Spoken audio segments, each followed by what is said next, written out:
OK, so how about this for human endeavour, running 32 marathons in all 32 counties in Ireland in 32 days consecutively. Two men did it, and we'll be meeting them after the break.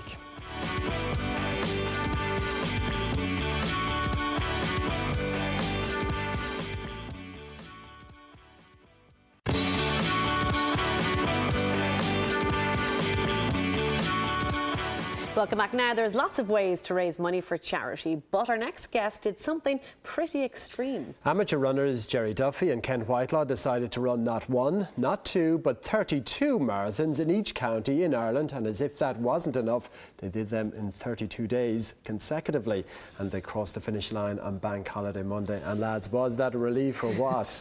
I think it was an expression of half sad, half relieved. Really?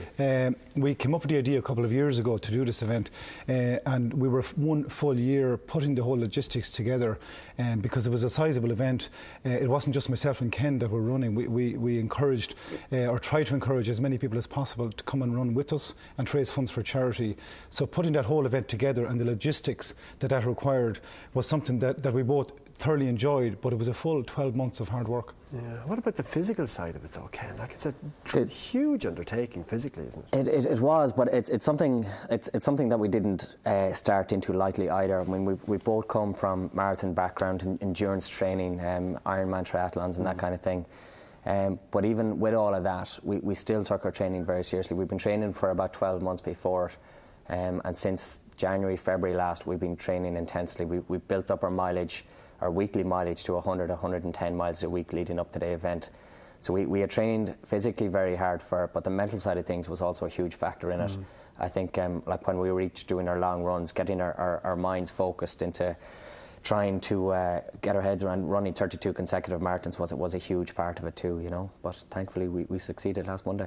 And which one was the hardest, the first one or the last one, or was it somewhere in the Number 17. middle? Yeah, well, I suppose we both experienced different challenges along the way, and maybe we might have had different marathons that we both personally found harder. I think for me it was the penultimate one, and ironically it came the day after my fastest one, which was just last Friday on the 29th marathon. I managed to throw in a 3 hour 17 marathon into the mix, but the next day I paid back a little and had a few wobbles along the way, but thankfully managed to get to the finish line.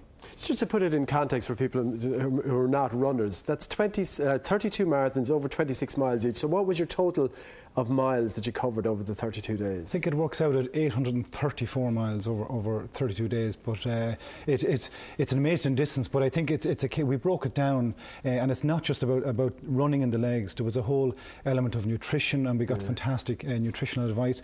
We were supported by the Irish Society of Chartered Physios. We got ice baths every day, and we tried to rest up as much as we could, but we did at the end of each day have to drive to another location, unpack again, and try and then find something to eat just to get ready for the next day and the next day after that. Now, I imagine you went through a lot of runners, did you?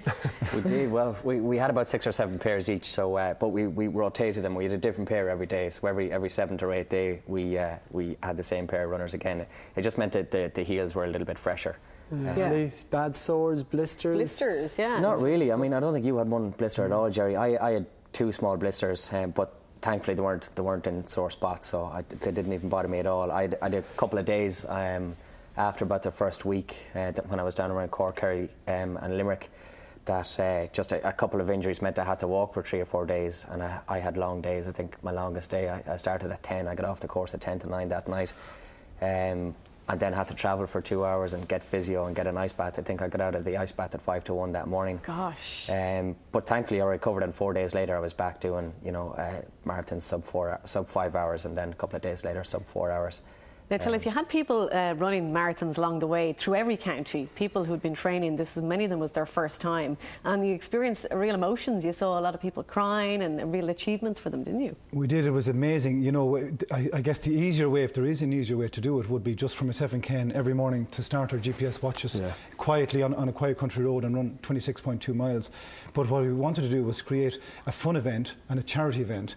And so what we did was 6 months ago, we tried to encourage as many people as possible to to come and run with us. So each day we would be met by a different set of people when we visited Cork, Kerry or Antrim or Dublin or Westmeath. And thankfully we managed amazingly to get 1,100 or slightly over 1,100 people to run with us. And you raised an awful amount of money. Well, yeah, and we're deeply grateful to those people, because I think about 70% of them had never run a half marathon or a full marathon before. So they were doing it for the first time, and they raised a fantastic funds for charity. And just give us the total, Gerry. The total is just over 500,000 euros. Where's it going? It's principally going to Irish Autism Action and Autism Northern Ireland, but there's also a donation being made to the Irish Cancer Society as well. Congratulations to you both, and everyone else that joined in the venture. I believe Michael O'Leary joined you on Monday. He did indeed, and that was his second half marathon actually. He ran 13 miles with us in Did he Phoenix chip into Park the bucket, in Dublin. did he? Well, he's a good guy. I don't know. That's between Kevin Whelan, the CEO of the charity, and Michael. But he's a gentleman. But he's also a fun guy and entertainer. He said a few words on Monday and really got the crowd smiling, I think, before the race as well, you know. Well, absolutely incredible achievement by the pair of you. You must be so proud of yourselves. You're looking, I'd say, the best you're ever going to look in your entire life. You can get a tan like that if you run 32 marathons. Yeah. And good luck with your next adventure, whatever it may be, and well done. Congratulations. Thanks so much. OK, that's it for today's show. The Midday Girls are up next. We'll see you tomorrow at 11. Until then, have a great day. Bye-bye. Bye-bye.